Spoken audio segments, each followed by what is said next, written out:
Bismillahirrahmanirrahim. Assalamualaikum warahmatullahi wabarakatuh. Ke pasar beli talam, jangan lupa beli ikan bawal. Dari bunyi sambutan salam, nampaknya kelamaan halal bihalal. Atau karena banyak yang masih puasa Syawal. Ibu-ibu yang belum sempat kodok, dikodok. Nanti dapat juga kalau memang tak sanggup berpuasa 6 hari sunat. Kalau kodoknya di bulan Syawal ini, kata Imam Ahmad Zakaria Al-Ansari, madhab Syafi'i, mendapatkan pahala puasa Syawal. Jadi dipaksakan, karena memang puasa Syawal kan bisa dicicil. Karena kalimat Nabi menggunakan summah atba'ahu. Summah itu tidak mesti harus hari 1, kedua, tanggal 4, 5, 6. Tidak harus berurut, berjeda-jeda. Makanya pakai summah. Ustaz Royan yang tahu.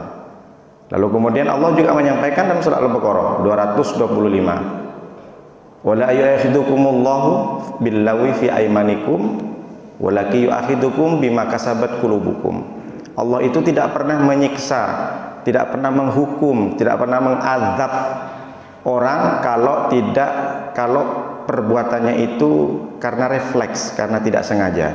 Tetapi Allah mencatat semua apa yang kita lakukan, baik itu yang baik atau yang buruk sekalipun, bima kasabat qulubukum, apa yang ada dalam hatinya. Jadi kalau meskipun nanti ibu-ibu tidak ada niatan, tidak cukup waktunya untuk puasa Syawal, tapi ibu-ibu mengkodok di bulan Syawal, maka dapatlah keutamaannya. Bapak Ibu yang dimuliakan oleh Allah Subhanahu wa taala, bismillahirrahmanirrahim. Alhamdulillah wassalatu wassalamu ala Rasulillah Sayyidina Muhammadin ibni Abdillah wa ala alihi wa ashabihi wa man tabi'ahu wa mawala.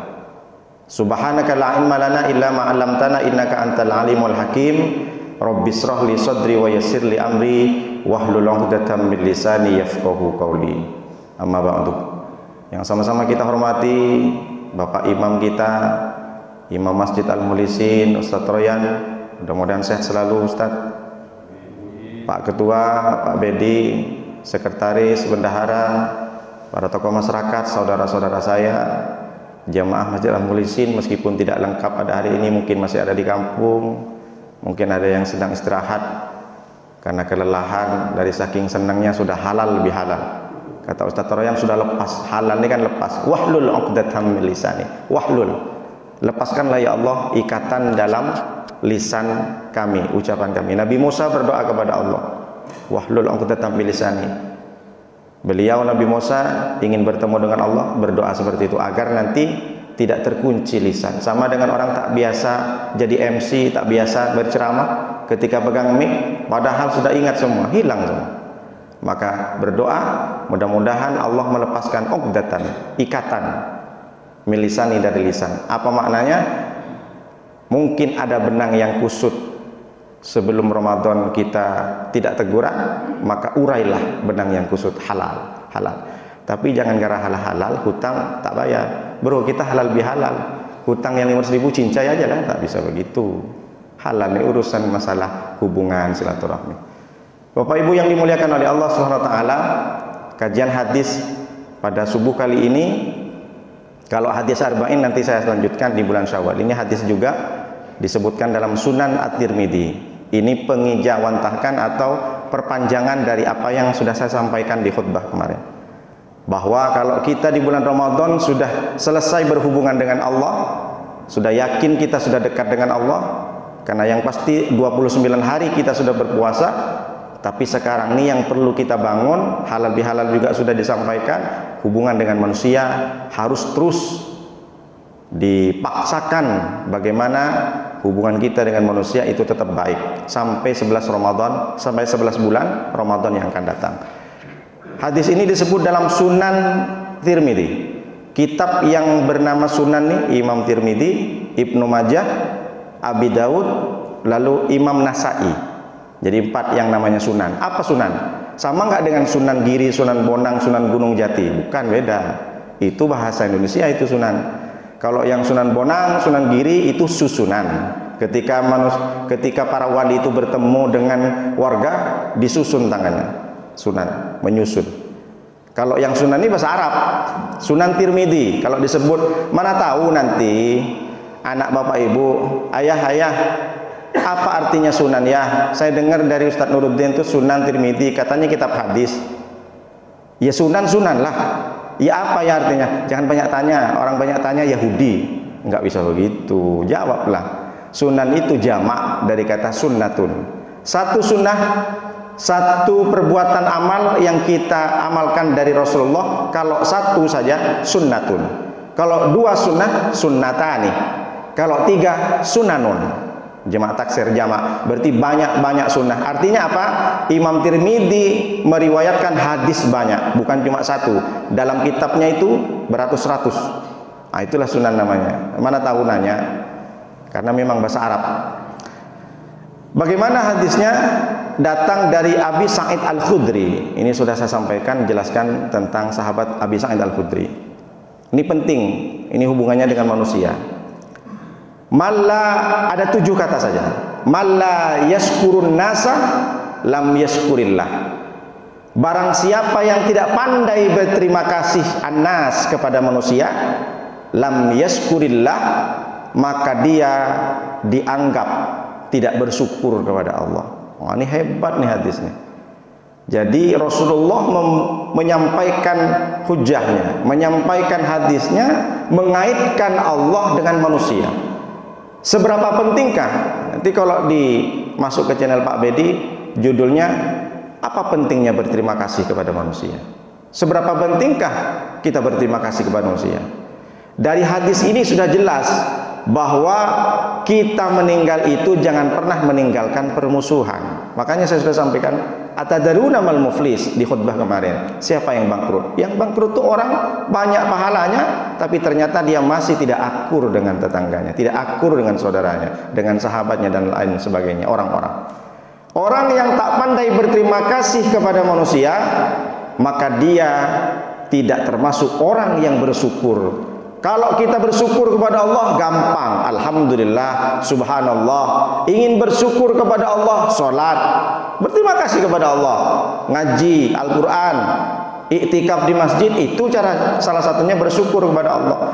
Lalu apa hubungannya? Kenapa Rasulullah mengaitkan manusia dengan Allah? Seberapa pentingkah? Saya berikan ilustrasi. Bapak ibu kemarin kalau punya orang tua yang sudah tua, renta, tak bisa berpuasa, maka kita ganti dengan apa? Fidyah. Wa 'alal ladzina yutiqnahu fidyatu tu'amu miskin. Barang siapa yang tidak mampu berpuasa karena dia sakit, karena dia sudah tua, atau karena dia dalam perjalanan, lapar, maka hendaknya dia bayar fidyah. Kalau kita beribadah kepada Allah tak mampu beribadah karena hal satu apapun, maka kita mengganti denda, membayar denda itu kepada manusia. Artinya begini, kalau kita tidak beribadah, tidak menjalankan kewajiban kepada Allah, kita masih bisa membayar denda kepada manusia. Tapi ketika kita punya salah dengan manusia, tak bisa kita bayar ke Allah. Ya Allah, saya punya salah sama tetangga, ampuni ya Allah. Tak bisa. Jadi kalau kita punya salah ke tetangga, minta maaf sama tetangga, jangan minta maaf sama Allah. Baru setelah kita minta maaf, taubatan nasuha kepada Allah. Begitu. Sudah masuk nggak ini penjelasan? Kalau kita sudah punya salah, kalau hubungan kita tidak rekat, hubungan kita retak, rusak hubungan silaturahmi kita dengan orang, tak bisa kita minta perbaiki ke Allah dengan cara minta ampun kepada Allah. Ampuni aku ya, ampuni kami ya Allah, saya banyak salah sama tetangga, ampuni. Tak bisa. Dosa kepada saudara kita itu tak bisa kita minta ampun kepada Allah. Harus kita bertemu minta maaf siapapun orangnya. Nah, ini perlu diamalkan. Jadi begitu besar pentingnya hadis ini, bahwa peran seorang manusia dalam ibadah, dalam kualitas iman kita itu sangat memberikan pengaruh besar. Jadi jangan disepelekan. Jadi sebelum kita menghadap kepada Allah, sebelum kita menemui ajal, siapapun musuh kita, mungkin punya musuh atau tak menegur, datangi. Perkara orang itu tak memberikan maaf, tak masalah. Dan bahasanya Rasulullah menggunakan kata terima kasih. Terima kasih itu bersyukur, syukron jasila. Oleh karena itu, Bapak Ibu yang dimuliakan oleh Allah Subhanahu wa taala, Allah Subhanahu wa taala sudah menyampaikan, la in syakartum la azidannakum wa la in kafartum in adzabi lasyadid. Apa maknanya? Syukur, antonim dari lawan syukur adalah kufur. Syukur menampakkan, syukur memperlihatkan, menampilkan rasa terima kasih kita kepada Allah, rasa terima kasih kita kepada manusia. Jadi kalau orang berterima kasih kepada manusia, tidak cukup zaman sekarang melalui WA. Kalau lihat dari hadis ini, harus datang berhadapan. Apalagi memang hadis Rasulullah, orang yang bersalaman tak ada masalah, lah salaman aja. Sebelum bersalaman diampuni dosanya. Ma min muslimaini yaltaqiyani fayatasafahani illa ghufira lahuma qabla yatafarraqa. Dua muslim bertemu lalu kemudian salaman, sebelum berpisah akan diampuni dosanya oleh Allah. Jadi hadisnya ada. Jadi kalau kita bisa mengamalkan banyak hadis, insya Allah. Jadi syukur itu menampakkan, menampilkan, memunculkan. Kalau kita bersyukur kepada Allah, bukan cukup diam saja, tapi berzikir, mengucapkan bibir ini, bergerak, ada tampak perbuatannya. Berterima kasih kepada manusia juga begitu, nampak gerakannya, bukan diem-dieman. Terima kasih ya, tak bisa. Datang, salaman, berterima kasih, ucapkan, itu syukur. Lalu kufur, yaitu kufur menutup, cover. Bahasa Inggrisnya aja cover, menutup. Cover buku, cover itu kan tutup. Cover bahasa Inggrisnya menutup. Makanya kalau bersyukur Allah akan tambah. Kalau kufur, inna adzabi lasyadid, sesungguhnya siksaanku pedih. Makanya dalam Al-Quran dan sering kita baca, Rabbana ighfir lana dzunubana wa kaffir anna sayyi'atina wa tawaffana ma'al abrar. Jadi kita berdoa, ya Allah, ampuni dosa-dosa kami, wa kaffir anna sayyi'atina, dan tutupilah keburukan, kejelekan, kehinaan, kerendahan kami ya Allah, wa tawaffana ma'al abrar, dan matikanlah kami dalam keadaan baik-baik, menjadi orang-orang yang baik di hadapan-Mu ya Allah. Doa pun sudah ada. Jadi kita mesti maknai apa yang dimaksud dengan berterima kasih kepada manusia. Pertanyaannya sekarang, Rasulullah menggunakan kata umum, malla yaskurun nasa, barang siapa yang tidak bersyukur, tidak pandai berterima kasih kepada manusia. Yang dimaksud manusia siapa di sini? Nas diambil dari kata dua, al-uns. Uns itu jinak. Lawan katanya bahimah. Uns itu adalah makhluk yang jinak, lawan katanya bahimah. Bahimah hewan yang liar. Itu namanya nas. Qul a'udzu birabbin nas. Kalau ada manusia yang tidak jinak, berarti dia bahimah, liar dia. Liar akhlaknya, liar cara bicaranya, liar cara berkomunikasi dengan orang. Berarti kalau ada orang sekarang tidak jinak, tidak punya adab, tidak punya akhlak, sama aja dia tidak pantas dikatakan uns. Berarti dia bahimah, hewan liar, wild animal. Lalu kemudian yang kedua, anas itu diambil dari kata nasiyah, lupa. Banyak orang bukan di sini. Orang lupa. Dulu dia miskin, setelah kaya lupa dia, sombong. Dulu dia tidak punya jabatan, sekarang punya jabatan, lupa. Dulu dia rakyat jelata, sekarang jadi pejabat, lupa dia. Akhirnya apa yang terjadi? Sombong, awal kehancuran. Jadi nasiyah dan uns, itulah kata nas. Lalu siapa yang dimaksud dengan Rasulullah? Kalau mau disebut banyak, karena manusia sebutan dengan nas ini umum. Tapi saya sampaikan yang besar-besar saja, ada 4 yang dimaksud. Yang pertama, kita mesti berterima kasih kepada siapa? Kepada orang tua. Wa qadara rabbuka alla ta'budu illa iyyah wa bil walidaini ihsana. Dan setelah engkau, kata Allah Subhanahu wa taala, aku pastikan, aku putuskan, aku perintahkan ketika engkau sudah beribadah kepada Tuhanmu, iyyaka na'budu wa iyyaka nasta'in, maka kata Allah, wabil walidaini ihsana. Coba bayangkan, ayat ini dah hebat betul. Allah menggunakan kalimat setelah engkau beribadah kepadaku, maka jangan lupa berbuat baik kepada orang tua. Allah juga menggunakan kata ihsan. Sering juga saya sampaikan, ihsan tidak menggunakan kata jazaa. Wabil walidaini ihsana, bukan wabil walidaini jazaa. Apa perbedaannya jazaa dengan ihsana? Kalaulah Pak Bedi datang dari Mekah umroh, ngasih ke Nuruddin 1 kilo kurma, lalu kemudian saya berangkat umroh, datang ngasih 1 kilo kurma juga, membalas kebaikan Pak Bedi karena sudah memberi saya 1 kilo kurma, maka itu namanya jazaa, membalas kebaikan. Tapi kalau seumpama saya datang dari umroh 1 kilo, kasih kurma ke Pak Bedi, tapi ternyata Pak Bedi membalasnya 1 sak atau 1 karung kurma, itulah ihsana. Lalu apa maknanya? Kita berterima kasih kepada orang tua sampai kapanpun, kalau bisa dan kalau mampu, lebih daripada apa yang sudah diperjuangkan oleh orang tua. Kalau kita pikir begini, orang tua mengandung 9 bulan 10 hari, melahirkan berdarah-darah, sanggup tak kita balas? Balas budi sesuai dengan jerih payah orang tua? Tak sanggup kita.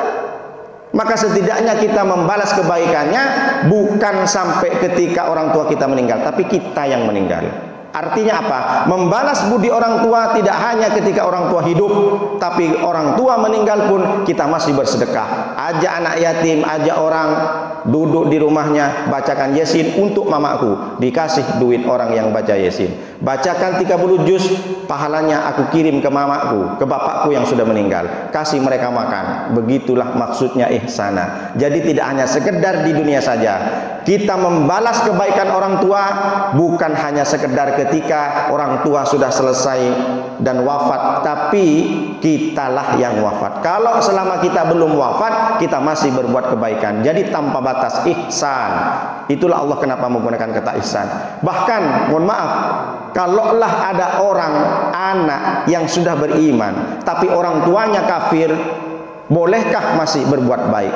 Datang Asma binti Bakar, anaknya Abu Bakar, kepada Rasulullah, ya Rasulullah, ummi qadimat, ibu saya datang ya Rasulullah. Ibunya, istrinya Abu Bakar ini kan musyrik. Gimana Rasulullah? Datang umi saya, awasoliha, boleh nggak saya sambung silaturahmi dengan orang tua? Kan orang tua saya musyrik, tidak menyembah Allah. Apa kata Rasulullah? Silakan, jangan kau berpaling. Dia tetap orang tua meskipun dia sudah musyrik.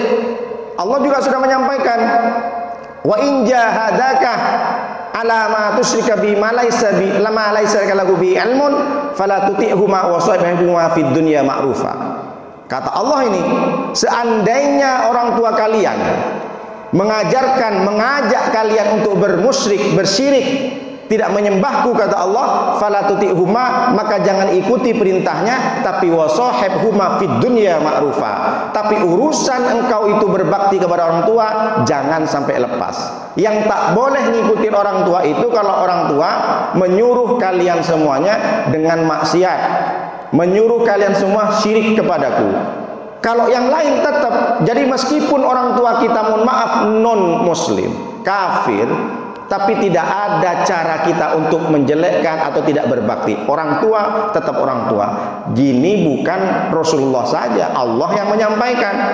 Seandainya kalian punya orang tua dia kafir, apakah boleh kita masih berbakti? Harus tetap. Yang penting kamu jangan ngikutin apa perintahnya yang menyekutukan Allah, perintahnya maksiat.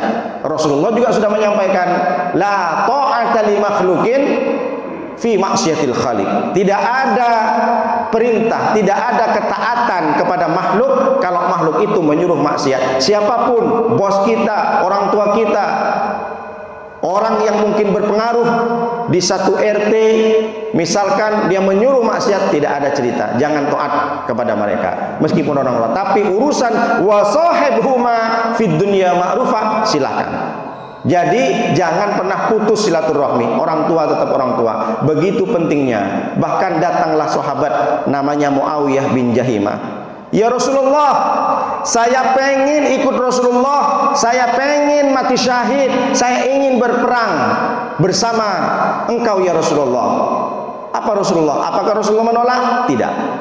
Ahayatun ummuka ya Muawiyah, ibumu masih hidup enggak? Naam ya Rasulullah, masih hidup di rumah. Ilzam rijlaha fathammal jannata. Pulang kau ke rumahnya, basuh kakinya, fatammal jannata, maka engkau masuk surga. Artinya apa makna dari hadis ini? Rasulullah menyampaikan kepada Muawiyah bin Jahimah, kau tak perlu repot-repot kalau pengen mati syahid. Kau tak perlu sibuk-sibuk untuk berperang melawan orang-orang yang menghancurkan Islam. Tak perlu kau berperang fisabilillah bersamaku mati dalam keadaan syahid, tapi engkau pulang ke rumah, cuci kaki ibumu itu, yang kedua kaki ibumu, maka engkau samalah mati syahid dengan masuk surga. Apa maknanya? Bahwa kalau ingin kita mati syahid, bahwa kita ingin masuk surga, tak perlu jauh-jauh berjuang, tak perlu harus teriak-teriak, tengok ibumu. Sudahkah engkau cuci kakinya? Apa maknanya ini? Cuci kaki saja bisa mengendalikan kita, bisa melahirkan atau bisa menarik kita ke surga, apalagi yang lain. Ini kan dalam hadisnya ini. Ilzam rijlaha, cuci kakinya. Mencuci kaki saja menjadi wasilah kita masuk surga. Apalagi yang lain. Ini kadang banyak saudaranya yang tua, umpamanya di Batam, adiknya dia di kampung. Memang kalau orang tua itu agak lebih jengkel kepada anak yang kumpul satu rumah. Lalu apa yang banyak terjadi? Orang tua yang di kampung sering curhat sama yang ada di Batam. Pokoknya kalau adikmu itu malas sekali, masa aku nggak diladenin, masa aku nggak dirawat. Padahal sudah full time 24 jam adik yang di kampung bersama orang tua kita. Akhirnya apa yang terjadi? Yang di Batam marah-marah sama adik, dikira tidak merawat. Nah, ini yang terjadi banyak. Jadi jangan mentang-mentang yang di perantauan atau di Batam itu merasa sudah baik sama orang tua karena kirim duit. Justru yang banyak mengetahui bagaimana aktivitas orang tua itu yang ngumpul dengan orang tua kita di kampung. Ini banyak terjadi berantem itu. Yang di perantauan menyalahkan adiknya, menyalahkan saudaranya yang kumpul sama mama. Mamanya juga begitu, karena memang orang tua itu nengok anak itu bukan nengok sudah besar, macam bayi. Dan itu terjadi. Jadi yang di perantauan mestinya harus betul-betul menganalisa, menghargai, menasihati ibu, tapi jangan kita menghardik. Meskipun kita lebih pintar dari orang tua, jangan sok-sokan kita berdebat. Banyak orang tergelincir dengan orang tua ini bukan karena dia durhaka, tapi merasa lebih pintar dari orang tua. Orang tua dinasihatin bertubi-tubi, pakai ayat, pakai hadis, jangan. Orang tua itu kan sudah tua. Banyak seperti itu. Orang-orang tuh malah berdebat kadang. Sama orang tua berdebat. Hindari perdebatan. Kata cuma satu kepada orang tua, iya. Meskipun orang tua sudah salah, kecuali orang tua ini salah dalam kemaksiatan. Mohon maaf, tiba-tiba dia mencuri, nah itu baru kita nasihat, jangan begini mak. Tapi kalau hal-hal yang lain jangan sampai kita berdebat. Berapa banyak kawan-kawan saya curhat berantem sama orang tua karena berdebat tentang warisan, berdebat tentang yang lain masih sebagainya. Ini berarti namanya orang tidak termasuk yang berterima kasih kepada orang tua. Jadi yang pertama adalah berterima kasih kepada orang tua. Lalu yang kedua, kepada siapa kita berterima kasih? Kepada manusia seperti apa? Siapa manusia itu? Tingkatan yang kedua yaitu Nabi Muhammad SAW. Kenapa kita mesti harus berterima kasih? Karena tanpa Nabi Muhammad kita tidak mungkin tahu dengan Allah. Karena tanpa dengan hadirnya Nabi Muhammad kita tak bisa memiliki iman yang seperti sekarang. Kita bisa selamat sa'idum fid dunya wa sa'idum fil akhirah karena Nabi Muhammad. Kenapa mesti berterima kasih? Ini yang perlu harus dirubah. Banyak orang mindsetnya salah. Saya berselawat pengen dapat syafaat. Saya berselawat karena pengen masuk surga. Saya berselawat karena pengen bertemu dengan Nabi. Saya berselawat karena pengen dapat kebaikan, 10 kebaikan. Saya berselawat karena ingin dihapus kesalahan. Saya berselawat karena ingin mendapatkan derajat yang tinggi di surga. Semuanya benar, tapi itu tingkatan level terendah. Kita berselawat kepada Nabi SAW karena berterima kasih kepada Nabi Muhammad. Kenapa? Karena tidak ada kemampuan dan kesanggupan manusia itu bertemu atau berbicara dengan Allah. Allah sudah menyampaikan, "Wa ma kana li basarin ayyukalimahullahu illa wahyan aw min wara'i hijaban aw min wara'i hijabin wa yursilu rasulan fayuhiya bi idnihi ma yasha." Kata Allah, tidak ada manusia yang bisa berbicara dengan Allah kecuali manusia itu mendapatkan wahyu. Au min wara'i hijabin, atau dia karena ada tabir seperti Nabi Musa. Nabi Musa bertemu dengan Allah bukan langsung berpapasan. Allah juga menampakkan bukan langsung dengan wujudnya, tapi dengan sinar. Jadi ini namanya hijab. Jadi Allah tidak menampakkan. Jangan dikira Nabi Musa bertemu dengan Allah di Gunung Tursina itu langsung berhadapan seperti apa wujud Allah. Sampai sekarang tidak ada yang menyampaikan tafsir bahwa wujud Allah seperti apa. Karena Allah menampilkan cahaya saja. Wa min wara'i hijabin, atau yursila rusulan. Kita mengenal Allah karena dari utusan. Allah mengutus utusan yaitu Nabi Muhammad SAW biidnihi, dengan izin Allah, ma yasha, sesuai dengan kehendak Allah. Ini Allah sudah sampaikan. Jadi tidak ada ceritanya orang bertemu dengan Allah, tidak ada. Nabi Muhammad SAW saja ketika naik ke Sidratul Muntaha bukan berarti duduk-duduk dengan Allah. Kalau Rasulullah dianggap bertemu dengan Allah, lalu sebagaimana orang bertemu silaturahmi, itu namanya murtad. Karena Allah tidak menggunakan tempat. Allah mukhalifatul hawadis. Allah tidak menggunakan tempat. Kalau Allah menggunakan tempat, berarti kita nanti murtad. Berarti Allah duduk di ars. Tidak ada. Jadi Allah bertemu, Allah itu, Rasulullah bertemu dengan Allah bukan berarti seperti kita. Kita tak bisa kita bahas. Oleh karena itu kita berterima kasih kepada Rasulullah. Kenapa? Karena ketika Rasulullah berdakwah, dia sampai berdarah-darah. Ketika masuk ke kampung Taif untuk berdakwah, menyampaikan risalah, menyampaikan Islam, bukan Nabi disambut dengan tala al-badru alaina, ya nurul aini, ya jaddal husaini, tapi Rasulullah dilempar batu, dilempar tulang belulang, dilempar dengan kayu, dilempar dengan kuturan unta, bahkan sampai berdarah pelipisnya. Pelipisnya berdarah, meleleh sampai ke pipi. Apa yang dia lakukan Rasulullah? Bersembunyi di balik bukit, mengadu kepada Allah dengan menangis, Allahumma ilaika asku dha'fa quwwati wa qillata hilati wa hawani bainan nas. Kata Rasulullah, ya Allah, dulu aku sebelum diangkat menjadi nabi dan rasul, aku ada tempat berlindung, aku ada tempat mengadu, ada Abu Thalib, ada Abdul Muthalib. Tapi hari ini ya Allah, saya sudah terjepit, saya sudah dilempar batu. Saya mengadu kepadamu ya Allah atas ketidakberdayaanku, wa qillata hilati, dan atas kelemahanku, wa hawani bainan nas. Ya Allah, hari ini aku hina di depan mereka, aku rendah di depan mereka ya Allah. Apa yang terjadi? Diterima aduannya oleh Allah SWT. Allah mengutus malakul jibal, malaikat penjaga dari segala bukit, malaikat penjaga dari segala gunung. Muhammad, kau tunjukkan mana bukit yang paling besar. Muhammad, kau tunjukkan mana gunung yang paling besar, kutimpakan kepada mereka di kampung Taif. Kalaulah itu terjadi kepada Nuruddin, saya diusir umpamanya, dilempar batu, masuk ke satu kampung, saya berdoa, tiba-tiba ada malaikat, Nuruddin, kau tunjuk mana? Mobil mana? Gunung mana? Kutimpakan mana? Timpakan aja lah malaikat. Kalau perlu jangan sampai mati, pincang aja dulu. Itu kalau terjadi ke saya. Tapi ini terjadi kepada Nabi Muhammad SAW. Nabi Muhammad memberi maaf. Akhirnya apa yang terjadi? Nabi Muhammad bukan menyuruh malaikat itu untuk menimpakan gunung. Nabi Muhammad datang ke dunia ini bukan dengan kekerasan, bukan dengan dendam, tapi Nabi Muhammad datang ke dunia ini diutus dengan kelembutan dan kasih sayang, rahmatan lil alamin. Justru Nabi Muhammad berdoa, Allahumma ukhruj min aslabihim may yu'minu billah wa la yusyrika bi. Ya Allah, keluarkan dari tulang sulbi mereka, keluarkan, jadikan anaknya, cucunya, cicitnya ya Allah, may yu'minu billah, yang beriman kepadamu, wala yusyrika bihi, dan tidak menyekutukanmu. Dan terbukti doa Nabi Muhammad SAW diterima, dikabul oleh Allah. Sampai hari ini kampung Taif yang dulunya nenek moyangnya jahat kepada Rasulullah, melempar batu sampai berdarah, bayangin coba. Kalau bapak ibu masuk satu kampung terus dilempar dengan batu sampai berdarah-darah, bagaimana perasaannya? Begitulah perjuangan Rasulullah untuk mendapatkan, untuk memberikan iman dan Islam kepada kita. Terus kita siapa yang tak mau berterima kasih? Cara kita berterima kasih dengan apa? Baca selawat banyak-banyak.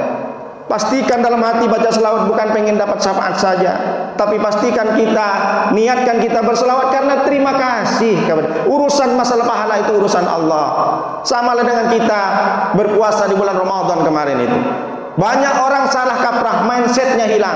Dikira Allah yang kita sembah di bulan Ramadan berbeda dengan Allah yang kita sembah di bulan Syawal. Akhirnya apa yang terjadi? Karena dia merasa Allah yang paling banyak memberikan pahala di bulan Ramadan, di Syawal dia tidak mau sholat tahajud, dia tak mau puasa sunnah Syawal karena merasa Allah itu yang memberikan pahala di bulan Ramadan saja, padahal sama yang kita sembah. Maka perlakukanlah ibadah kita sama dengan Ramadan.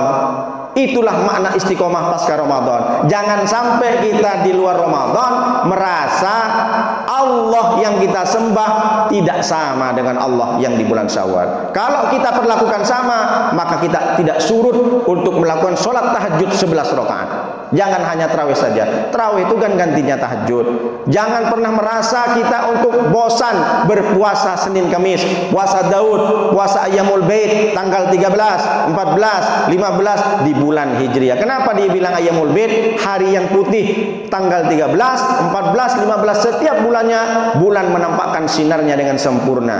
Itulah indahnya bagaimana kita tetap istiqomah untuk berpuasa. Jangan segan-segan untuk berwirid, karena semuanya jadikan semua bulan adalah Ramadan, sehingga kita nanti di Ramadan ke depan bisa lebih maksimal lagi. Begitulah agaknya. Jadi kita berterima kasih kepada Rasulullah karena kita tidak mampu membalas, tidak sanggup membalas apa yang sudah diperjuangkan oleh Rasulullah SAW. Lalu yang ketiga, cepat saja, kita berterima kasih kepada siapa?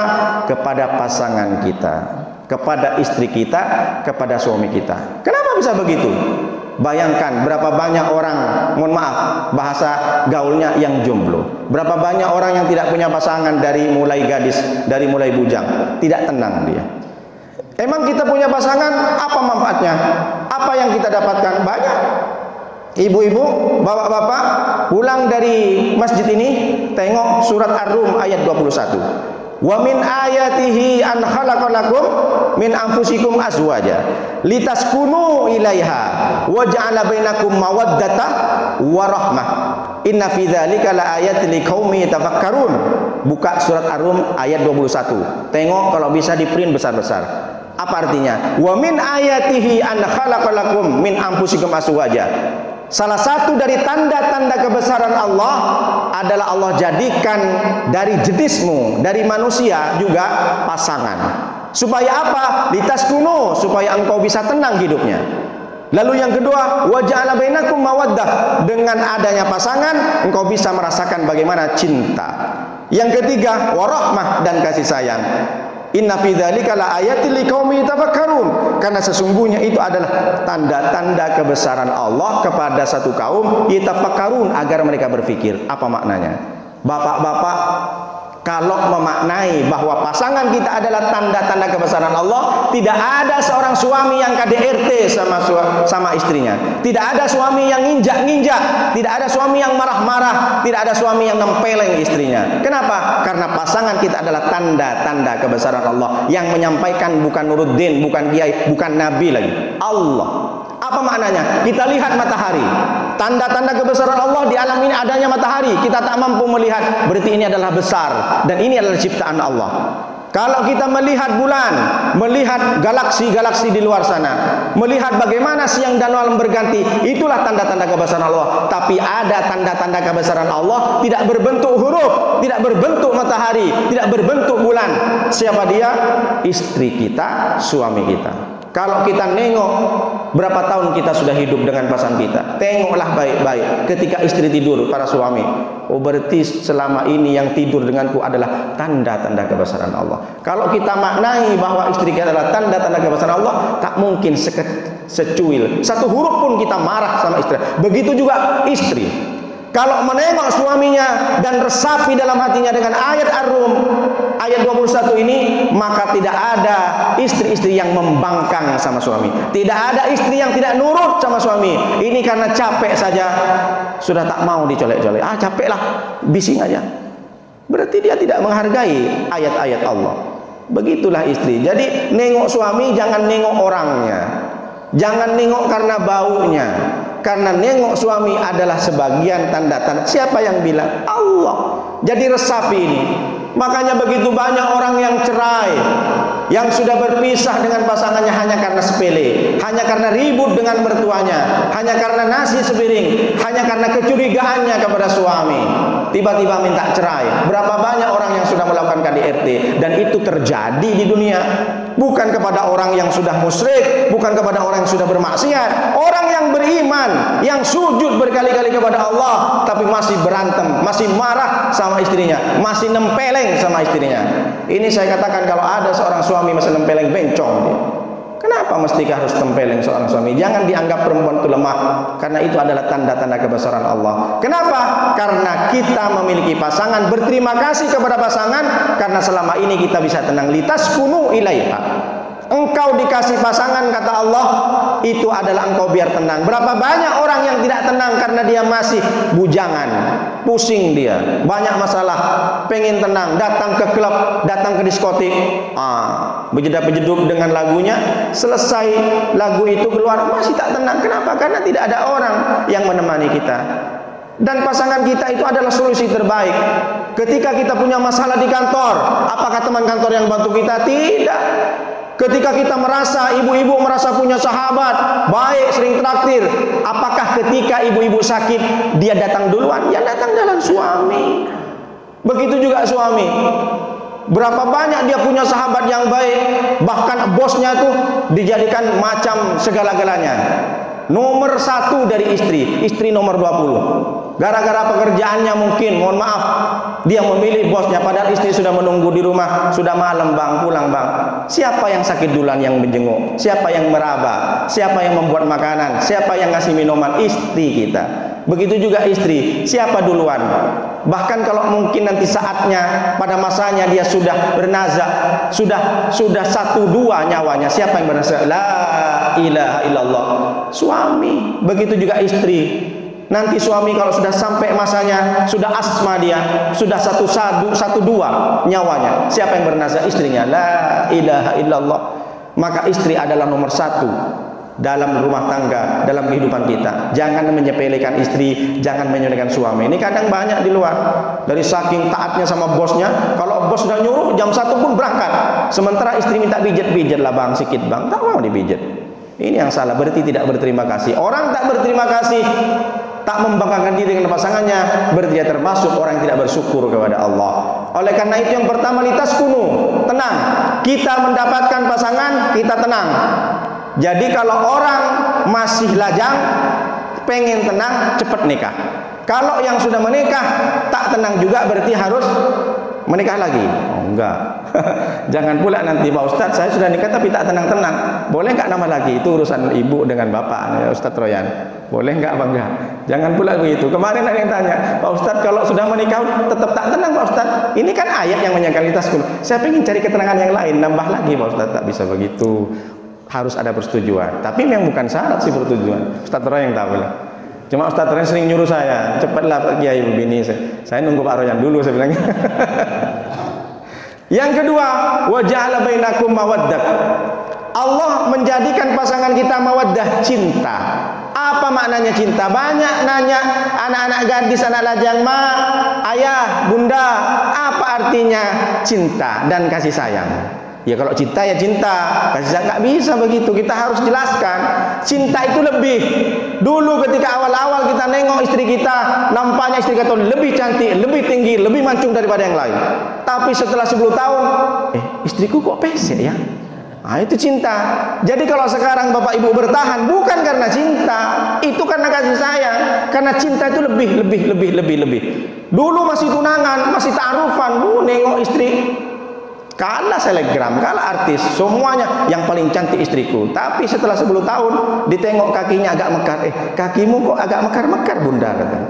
Dulu perasaan tak nampak, Allah, kamu kok sedikit asem, katanya, jorok kamu. Sudah ketahuan semuanya. Itulah cinta. Jadi kalau kita ada nenek-nenek sama kakek masih bertahan dia, bukan karena cinta dia, tapi kasih sayang. Makanya disebut dengan Allah rahmah, kasih sayang. Kalau ada orang yang bisa bertahan dengan istrinya, meskipun istrinya lebih cantik istri tetangga, dia masih bertahan, berarti dia ada kasih sayang. Karena cinta itu lebih ke fisik, tapi kalau kasih sayang lebih ke Ke hati.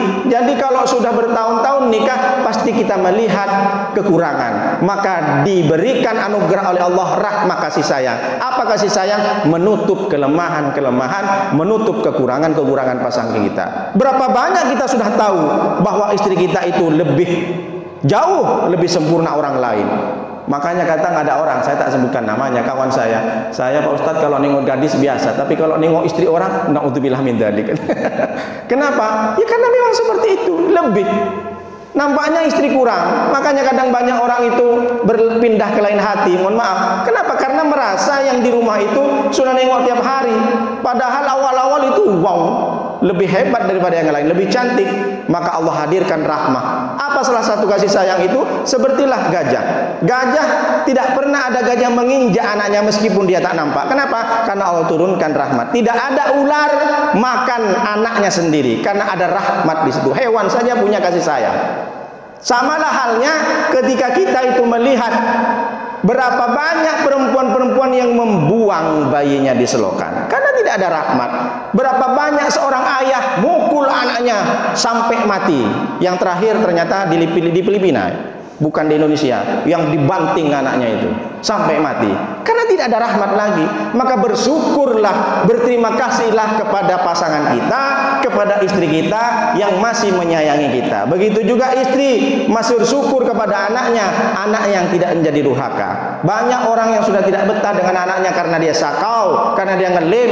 Akhirnya apa yang terjadi? Timbul dalam hatinya untuk membunuh, untuk menusuk. Dan itu kejadian banyak. Orang tua membunuh anaknya perempuan. Itu kenapa? Karena tidak pengen anaknya sama dengan saya mengalami hal yang serupa. Banyak musibah, banyak ujian. Akhirnya kalap, datang setan, dibunuh, ditusuk lehernya. Ada 3 anak kalau nggak salah kemarin, itu seorang ibu. Setelah itu dianggap kejiwaan. Ternyata setelah ditanya, saya tidak pengen anak saya hidup menderita seperti saya. Ini kan salah, berarti sudah dicabut rahmat. Maka kita bersyukur, kita berterima kasih kepada pasangan kita karena masih bisa melayani kita. Yang keempat, yang terakhir, kepada siapa kita berterima kasih yang dimaksud nas?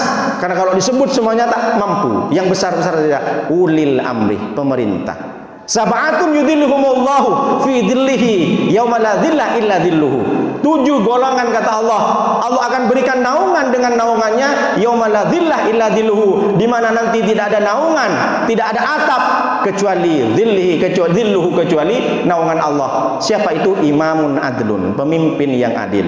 Artinya kita berterima kasih meskipun kita tak terlalu nampak, itu kan versi kita. Tak terlalu nampak pemerintah kita, RT kita, RW kita, lurah kita, wali kota tak nampak, tapi setidaknya mereka sudah bekerja. Urusan kehidupan kita sudah diringankan. Ngurusin akte KK ada Disduk, ngurusin surat nikah ada KUA, ngurusin anak sekolah ada Pak Abbas. Nah, ini termasuk bagian ulil amri karena di sekolah. Ngurusin tentang akte tanah, akte notaris, dan semuanya yang termasuk urusan kehidupan kita, kita berterima kasih. Kalau kita bekerja sendiri tak mampu kita. Gimana caranya menjual rumah? Ini bisa mahal, harus bayar WTO. Kemana WTO? BP. Berterima kasih kepada ulil amri. Bahkan Imam Ahmad bin Hambal mengatakan kepada muridnya, kalau kalian diberikan kesempatan berdoa kepada Allah, lalu kemudian doa kalian itu satu saja dari sekian banyak doa 100 umpamanya, tapi Allah mengatakan satu saja kamu berdoa kepadaku dan aku kabulkan, aku berikan sekarang. Kira-kira apa yang kalian doakan kalau diberikan kesempatan satu berdoa? Banyak muridnya Imam Ahmad bin Hambal atau Imam Hambali, oh imam nih kiai, bukan imam sholat, beda kalau bahasa Arab. Makanya disebut Imam Syafi'i, Imam Hambali, Imam Maliki. Imam itu kiai besar. Ustadz pun, kalau di sini ustadz kan guru ngaji, tapi kalau di Mesir ustadz itu besar, profesor, doktor. Di sini ustadz tipiki, dapat insentif. Tapi kalau di Mesir, ustadz itu profesor, doktor. Nah, itulah bedanya. Nah, sama dengan halal bihalal, bahasa Arab, tapi orang Arab pun tak ngerti apa halal bihalal. Yang tahu orang Arab halal. Berumah halal, tapi bayar dulu, jangan halal. Nah, itu kalau di sini kan halal bihalal. Orang Arab tak ngerti halal bihalal. Kita yang membuat. Karena siapa yang buat? Soekarno. Dulu sebelum Belanda pergi kan bersatu suku etnis ini untuk melawan Belanda. Tapi setelah Belanda pergi, Jepang pergi, berantem sesama netizen. Sampai sekarang pun berantem gara-gara pilpres. Sampai keluar kata-kata kam sama cep. Nah, itu kan berantem gara-gara pilpres. Berantem gara-gara pemilihan pengurus juga berantem. Gara-gara pemilihan RT berantem. Maka dulu Soekarno mendatangkan Ki Wahab Hasbullah, Kiai, kita bikin rekonsiliasi nasional. Apa kira-kira yang pantas namanya? Silaturahmi dah biasa Pak Kiai. Apa? Halal bihalal. Berkelahi haram, berantem haram, menggunjing haram, mencaci maki haram, maka dirubah halal, halal. Gara-gara halal. Ustadz Royan sudah menyampaikan, itu yang dimaksud. Jadi ulil amri, kata Imam Ahmad bin Hambal, kalau engkau berdoa kepada Allah, satu diberikan kesempatan untuk diterima, apa kira-kira? Oh, saya berdoa pengen dapat istri solehah. Kalau engkau berdoa dapat istri solehah, kamu sendiri yang menikmati. Ya Allah, saya minta anak yang soleh, berarti kamu sendiri yang menikmati. Ya Allah, saya pengen dapat rezeki yang banyak, berarti kamu sendiri yang dapat. Jadi bagaimana? Kata muridnya kepada Imam Ahmad bin Hambal bilang, kalau engkau berdoa dan orang semua dapat, mintalah kepada Allah imam yang adil, imam yang bijaksana. Kalau di Cipta Garden ini berdoa, ya Allah, mudah-mudahan Pak RW kami adil, bijak. Akhirnya dengan RW yang beribadah, sering rajin ke masjid, kemudian bijak, maka seluruh kebijakannya mendapatkan. Satu komplek ini akan diberikan beras 1 karung setiap bulannya, akan berarti nikmat. Kalau satu kepala dinas pendidikan misalkan, dia bijak, dia adil, maka yang mendapatkan rahmatnya bukan cuma sekedar kepala dinas saja, tapi semua kepala sekolah yang berada di bawah kabid kasih semuanya mendapatkan berkat dan rahmat karena kebijakannya. Kenapa? Karena kata Imam Ahmad, orang itu manusia modelnya 3. Yang pertama ada orang baik, dikasih homer, dikasih miras, dia tak mau karena dia baik. Ada orang yang kedua tak baik, di tempat yang baik pun dia cari homer, padahal sudah masuk ke masjid. Ada kasbek enggak? Karena tak baik. Itu model yang kedua. Ada yang bahaya model ketiga manusia, abu-abu. Diajak minum miras, oke. Diajak minum Sprite, oke. Diajak ke diskotik, oke. Yang penting ditraktir. Nah, ini bahaya nih abu-abu. Maka 3 manusia, 3 rakyat ini katanya tipikal daripada netizen, kata Imam Ahmad. Lalu kemudian dibuktikan dengan Khalifah Umar bin Abdul Aziz. Dulu ketika dia menjabat sebagai khalifah, apa yang dia katakan? Siapa yang bisa mencari mustahik dari Son'a ke Darul Baydha, Son'a Yaman. Jadi Khalifah bin Umar Abdul Aziz ini dia terkenal dengan membagikan zakat mal. Tidak hanya di satu negara, tapi semua negara, bahkan 7 negara. Son'a di Yaman, Darul Baydha, dar rumah Baydha putih. Kalau bahasa Perancisnya Casablanca. Di mana Casablanca? Maroko. Siapa yang bisa mencari mustahik dari Yaman sampai ke Maroko, maka aku akan berikan hadiah. Dan yang terjadi sekarang dengan Khalifah Abu Umar bin Aziz, dulu Maroko itu adalah negara miskin, sekarang adalah negara yang besar. Banyak ulama lahir dari Maroko karena beliau memberikan kebijakan. Semua mustahik yang ada di Maroko, di Casablanca, diberikan haknya zakat mal. Dengan modal itu mereka bisa berbisnis di sana. Itu gara-gara kebijakan satu khalifah, bahkan sampai ke 7 negara. Jadi kalau kita memiliki imam yang adil, maka akan semua rakyat bisa merasakan. Itulah doa. Kenapa kalau kita minta doa biar semuanya dapat imam yang adil? Kalau kita minta doa istri soleha, anak soleh, kita sendiri yang dapat. Begitulah agaknya. Kenapa kita mesti harus berbaik dan berterima kasih kepada pemerintah? Selama pemerintah tidak menyuruh kita kemaksiatan, anggaplah dulu dia adalah seorang imam yang adil. Kalau kita cari yang betul-betul adil sesuai selera kita, tak dapat. Semua presiden, semua pemimpin setelah selesai pasti tidak ada yang bagus. Semuanya. Bahkan di Indonesia ini siapa yang tak baik? Semuanya tak baik kalau kita sudah lihat ketidakbaiknya. Tapi lihatlah kebijakannya. Dari mulai Soekarno, Pak Soeharto, semua kalau ditukil-tukil tak baiknya ada, tapi baiknya ada. Tapi kalau kita mencari betul-betul imam adil, sudah kita usahakan. Sudah banyak Ustaz Toren berusaha sana sini, di media sosial juga berusaha, tapi tak temu juga. Berarti harus Ustaz Toren yang sendiri yang harus mencalonkan. Takbir. Jadi kita berterima kasih, kita lihat manfaatnya dulu. Alhamdulillah setelah saya ngurus PLN. Nah, PLN kan bagian dari ulil amri. Lampu rumah saya terang, ATB juga begitu. Meskipun berubah dari ATB ke Moya, banyak orang keluh, tapi berterima kasih. Air masih mengalir meskipun agak sedikit tak bagus. Nah, tapi kalau sekarang kan bagus. Nanti viral kena tangkap saya. Jadi yang keempat adalah kita berterima kasih kepada ulil amri. Kenapa kita berterima kasih kepada manusia? man shana ilaikum ma'rufa fakafi'uhu fa illam tajidu ma tukafinahu fad'u lahu. Barang siapa yang berbuat baik kepada kita, maka kita balas dengan ma'ruf, dengan kebaikan. Kita berterima kasih. Orang kalau melakukan kebaikan kepada kita, kita balas sesuai dengan yang apa yang mereka berikan. Tapi kalau fa'ilam tajidu ma tukafiunahu fad'u lahu. Kalau kita tak bisa membalas sesuai dengan yang dia berikan, fad'u lahu, maka kita doakan. Bukankah kita sering berdoa dalam salat? Assalamu alaina wa ala ibadillah sholihin. Keselamatan bagi kami wa ala ibadillah sholihin, dan kepada orang-orang hamba-hamba Allah yang soleh. Dan kita sudah sering banyak berdoa, Rabbana ighfir lana wa li ikhwanina alladzina sabaquna bil iman. Ya Allah, ampuni dosa kami dan semua saudara-saudara kami, wa li ikhwanina alladzina sabaquna bil iman, yang sudah mendahului kami. Dulu-dulu banyak orang yang baik, kita berterima kasih, kita mendoakan. Jadi sebenarnya kita sudah sering berdoa untuk saudara-saudara kita. Allahumma ighfir lil muslimina wal muslimat, Allahumma ansuril muslimin, kata Ustaz yang tadi di kunut. Kita sering banyak berdoa untuk kaum Islam yang beribadah kepada Allah, yang beriman kepada Allah. Itulah pentingnya kenapa kita mesti harus berterima kasih, karena hubungannya, masalahnya dengan Allah. Rasulullah yang menyampaikan, jangan pernah kita untuk tidak berterima kasih kepada manusia. Makanya sering kita jazakallah ahsanal jasa, syukron. Syukron itu kan syukur, syukron jazilah, terima kasih banyak. Siapapun yang sudah mencat kita, meskipun tidak memberi, sampaikan jazakallah, terima kasih Pak, terima kasih Pak. Tak ada, banyak yang masih berat orang berbilang terima kasih. Kenapa harus mesti berterima kasih? Karena Allah sudah mengingatkan dalam Al-Quran, wa qalilum min ibadiyas syakur. Sedikit, kata Allah, hamba-hambaku, surat As-Saba ayat 13, sedikit dari hambaku yang bersyukur. Kenapa? Allah sudah melihat dan mengetahui banyak orang bersyukur kepada Allah, tapi banyak orang tidak berterima kasih kepada manusia.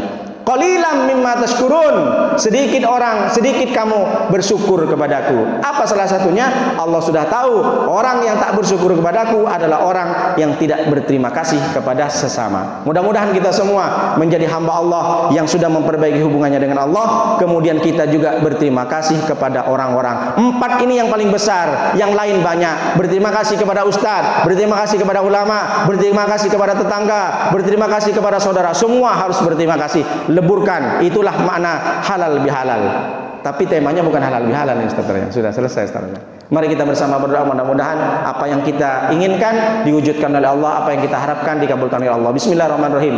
Alhamdulillahirabbil alamin. Wassalatu wassalamu ala asrofil anbiya wal mursalin wa ala alihi washabihi ajmain, hamdan syakirin, hamdan na'imin, hamdan yuwafi ni'amaka fi mazida. Ya Rabbana lakal hamdu kama yanbaghi li jalalika wa 'azimi sultanik. Allahumma shalli wa sallim wa barik ala sayyidina Muhammadin al-Fatih lima uliqa wal khatimi lima sabaqa, nasilul haqqi bil haqqi wal hadi ila siratikal mustaqim wa ala alihi haqqa qadrihi wa miqdaril azim. Allahumma rabbana la tuzigh qulubana ba'da idh hadaitana wa hab lana min ladunka rahmah innaka antal wahhab. Rabbana ighfir lana wa li ikhwanina alladziina sabaquna bil iman wa la taj'al fi qulubina ghillan lil ladziina amanu rabbana innaka ra'ufur rahim.